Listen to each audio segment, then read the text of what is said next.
Então podemos perceber que as pessoas tinham dificuldades para ler a palavra de Deus devido ao idioma. Mas em relação ao que facilitou a Bíblia se tornar num livro que nós temos hoje, foi a prensa de Gutenberg, um tipógrafo alemão.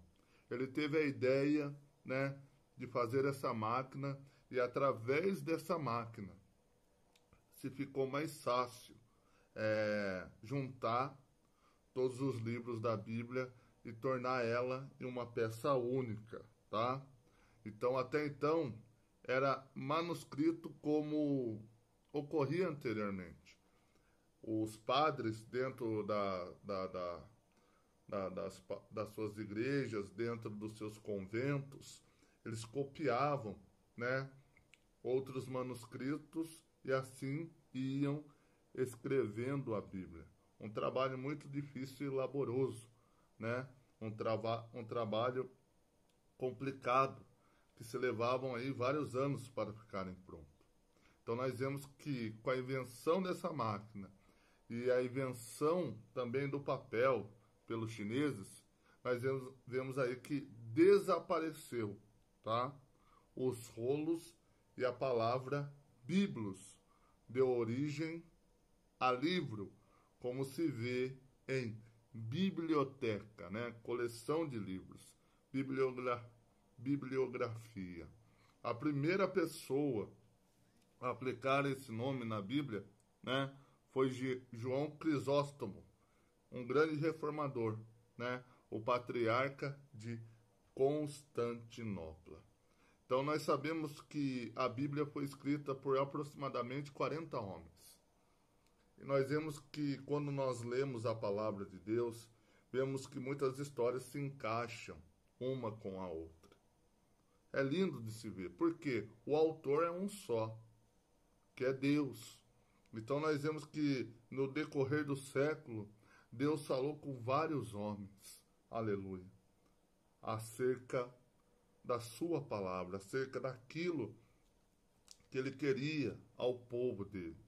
Nós vemos que, por exemplo, num período de tempo, Deus falou com Ezequiel, Daniel e Jeremias, vivendo no mesmo espaço de tempo, vamos dizer, nos mesmos anos, praticamente. E ali, Deus falou com cada um de uma forma diferente. Deus agiu de uma forma diferente. Deus demonstrou, aleluia, de forma diferente o que ele queria ao seu povo. Então nós vemos que aproximadamente, como eu disse, foi 40 personagens. Deus usou desde camponeses, reis, vaqueiros, pescadores, cobradores de impostos, estadistas, ou seja, Deus usou todo tipo de pessoa. Olha que lindo! Isso mostra a grandiosidade de Deus. Deus usa quem Ele quer. Deus trabalha através da vida de quem Ele quer. A Bíblia nos mostra isso. Reis como Davi, vaqueiro como Amós, legislador como Moisés, general como Josué, profeta como Isaías, Jeremias, Samuel. Nós vemos eruditos como Paulo. Deus usou um médico para escrever Lucas, um cobrador de impostos, Mateus, né? Um sacerdote, Esdras. Então, Deus usou diversas pessoas num período de 50 gerações de homens, aproximadamente. Um exame das vidas dos escritores e mostra a verdade desse testemunho. Esses eram homens sérios escolhidos por Deus, pessoas cheias da presença de Deus, pessoas cheias do Espírito Santo. É tão lindo o chamado de Deus em relação a isso, que nós vemos que Moisés, por exemplo, deixou de viver uma vida milionária no palácio de Faraó para viver uma vida pesada e dura servindo ao Senhor. Isso é lindo. Quando Deus entra na nossa vida, é isso que ocorre. A gente abre mão de riquezas, abrimos mão de luxo para poder viver a tua vontade e chamado. Outra coisa que nós vemos muito bem também nos escritos da Bíblia é que cada escritor dela manifestou o seu próprio jeito de escrever. Com peculiaridades, cada um demonstrou a sua forma de olhar, a sua forma de escrever, a sua forma de falar. Eu queria que você acompanhasse comigo na Bíblia. Nós vemos, por exemplo, cada um com seu estilo de característica literária, vou dizer assim, tá? E a Bíblia nos apresenta aproximadamente 10 estilos literários diferentes. Eu queria que você acompanhasse comigo cada um deles. Por exemplo, você sabia que na palavra de Deus há livros que falam acerca de poesia? Por exemplo, Jó, Salmos, Provérbios. Eles são livros poéticos. Quando você lê os textos deles, você vê falando acerca de poesia. Nós vemos, por exemplo, parábolas, os evangelhos sinóticos, Mateus, Marcos e Lucas. Nós vemos ali as parábolas de Jesus. Nós vemos textos usando de alegorias, como Gálatas, capítulo 4. Nós vemos também alguns textos, usando de metáforas na Bíblia. Eu gostaria de ler com você aqui, por exemplo, Gênesis capítulo 6, versículo 6.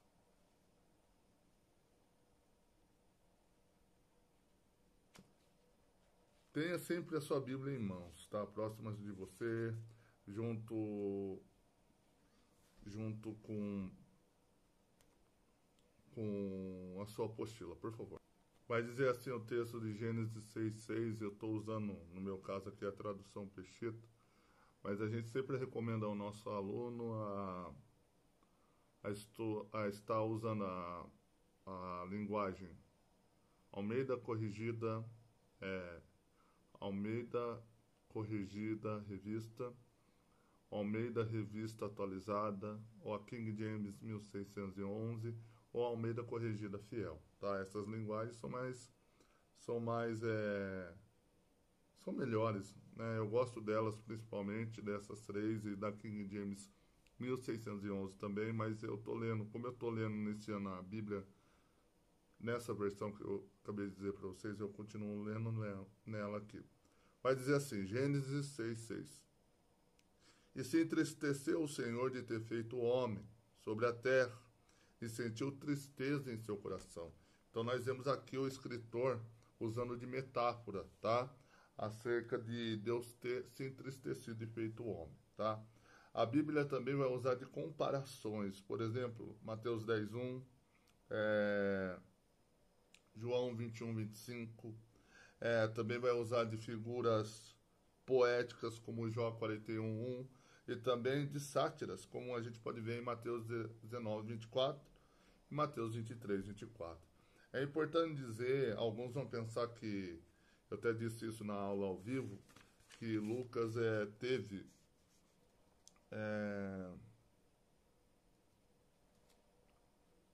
presente quando Jesus estava vivo, tá? Lucas não teve presente, ele foi um historiador. Lucas teve pegando acerca de todos os ensinamentos que Jesus teve com outros discípulos. E assim ele escreveu o seu Evangelho de Lucas. A Bíblia também usa de figuras de linguagem, como a gente pode ver em Salmos 36:7, Salmos 44, verso 23, tá? Vamos ver aqui também que é importante dizer, a Bíblia não foi feita de uma hora para outra, de um dia para o outro. Se levou aproximadamente 1.600 anos para esses papiros ficarem prontos e depois se tornar a Bíblia que nós temos hoje. Por isso que é importante a gente dar valor a ela. Não pegar ela somente no final de semana ou um dia durante o dia, mas sim ter a responsabilidade e o amor de ler essa palavra que Deus nos deu através dos seus filhos, né? Esses homens que foram inspirados por ele para estar escrevendo a palavra de Deus para nós, tá? Então nós vemos que acerca agora 2.1, a composição da Bíblia. Nós vemos que há cerca de 24 livros do cânon judaico do Velho Testamento, eles se comparam a 39 livros que nós temos no Velho Testamento, na nossa Bíblia, tá? Na versão cristã. E esse texto é chamado de texto massorético de Ben-Haim, e que depois da invenção da imprensa, né, como eu disse para vocês de Gutenberg,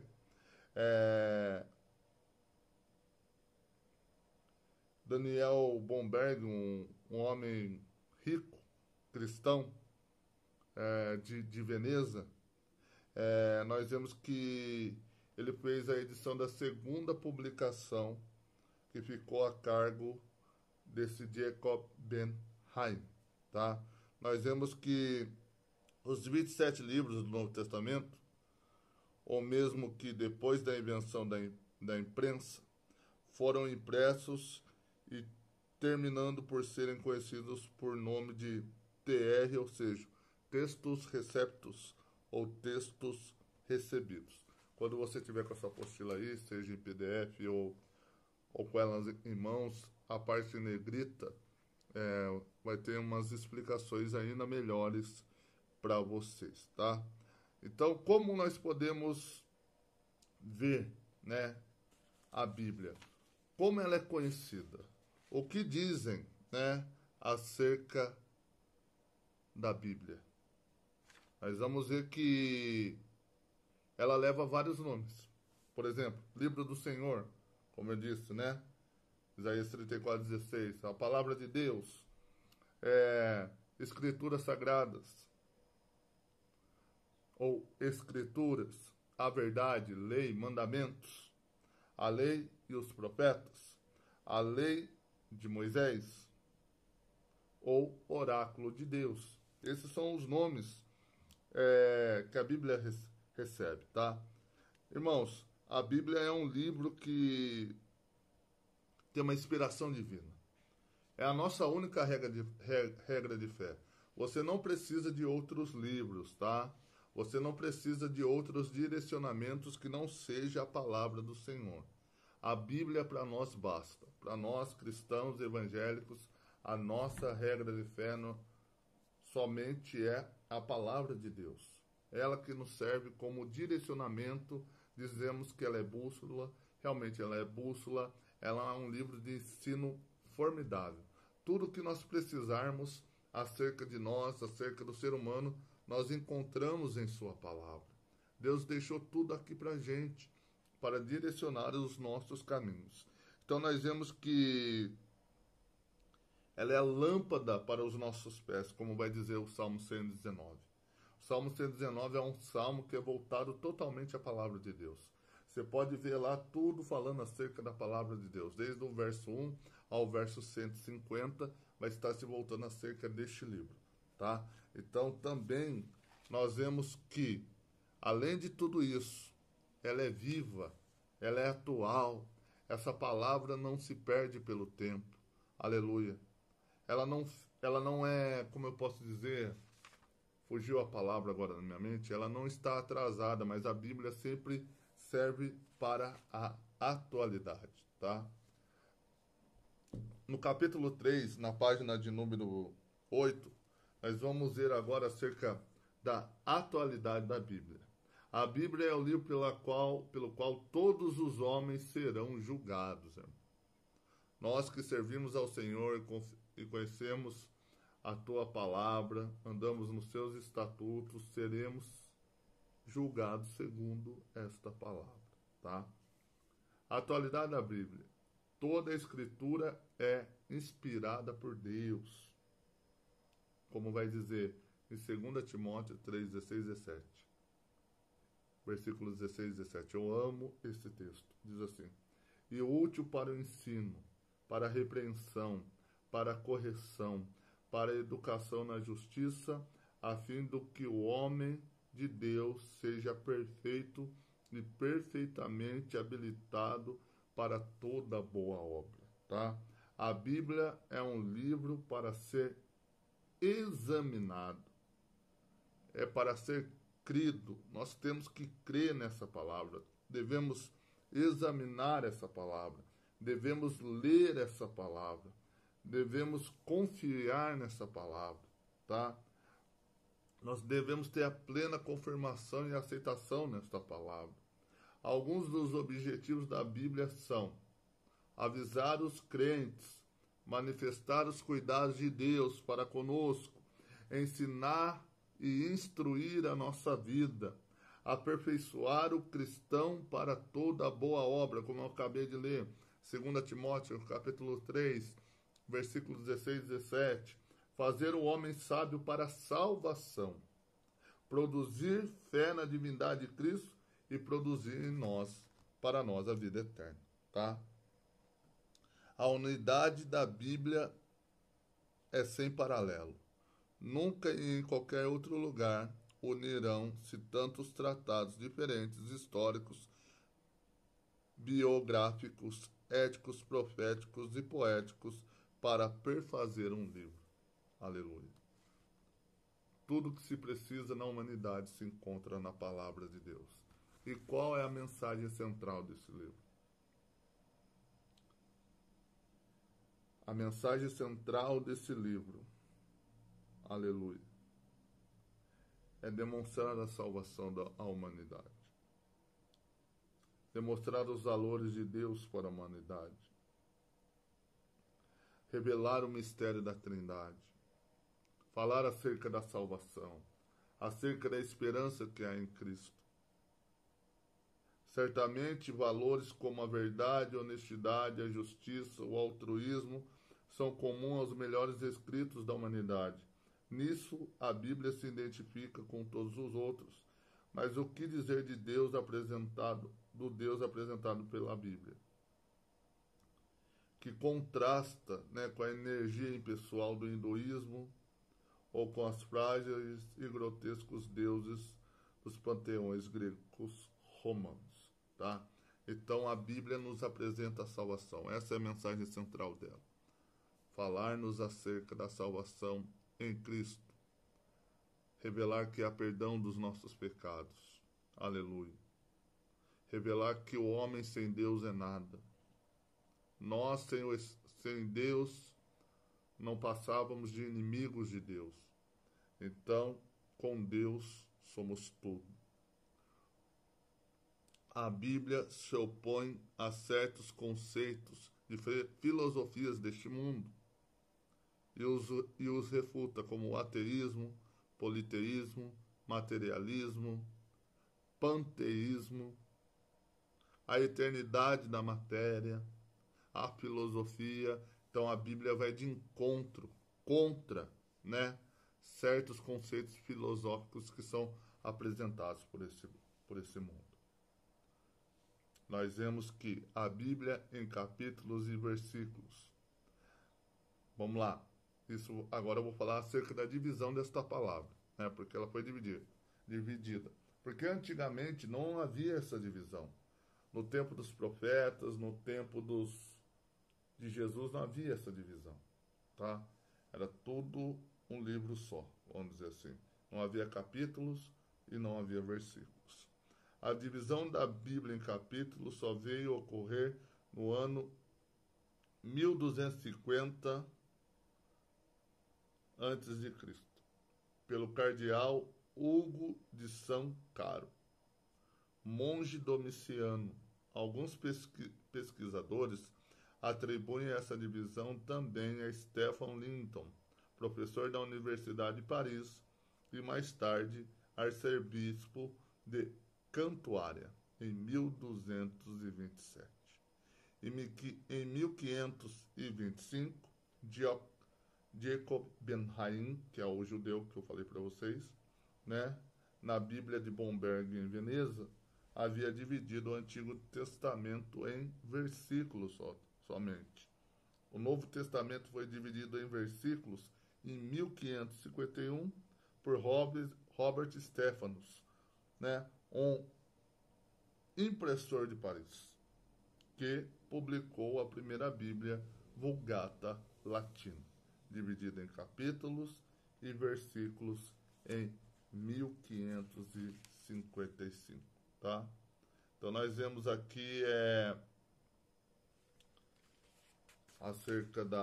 nós vimos acerca da mensagem central da Bíblia, a Bíblia em capítulos e versículos, a utilidade da Bíblia, a composição da Bíblia, vemos a síntese histórica bíblica e também o termo Bíblia, tá bom? Então, o caso você que vai estar assistindo esta primeira aula, tiver dúvida, pode perguntar para mim pelo grupo, tá? Ou mandar mensagem no meu privado, que não há problema algum a isso.